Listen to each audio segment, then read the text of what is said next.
Yung guys, oh, yung araro. Araro. Tayo. Bali, mag-araro. Mag-araro siya. Ayan, oh. Mag-araro tayo. Oh.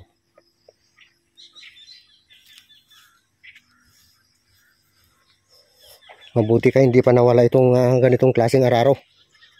Halos lahat ngayon guys ay makina na yung ginagamit. Sana tayo. Oh. Para matapos tayo maaga. Oh. Habang wala pang init. Oh, guys. Di magpuswak yung araro ko guys. Ayan, oh.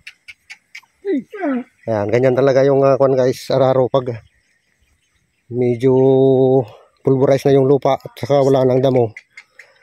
Ayan, parang kalat na yung lupa. Oh, tanggal. Natanggal yung bihira ka na lang makakita ng ganitong araro ngayon guys. Ayan. Oh. Parang si Manila lang ata yung may araro.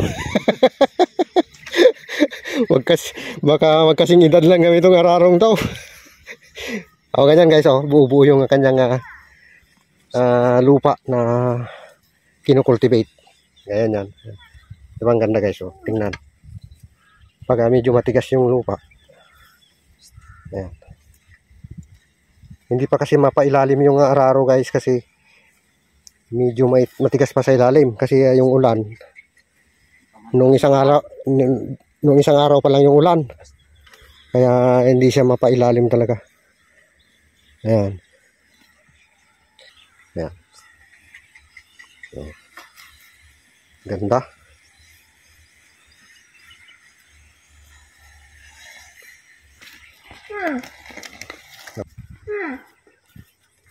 Kaya humuhuni yung kalabaw guys kasi tinatawag niya yung kanyang anak na iwan sa pastulan. Nag-aararo yung kanyang nanay kaya dito siya tinali para hindi siya sagabal. Ayan.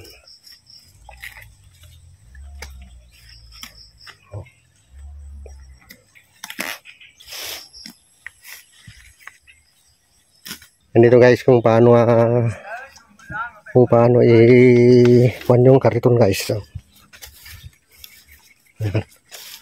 alam din ng kalabaw guys paano niya isuot yung sangol sangolbong sa Ilocano pa.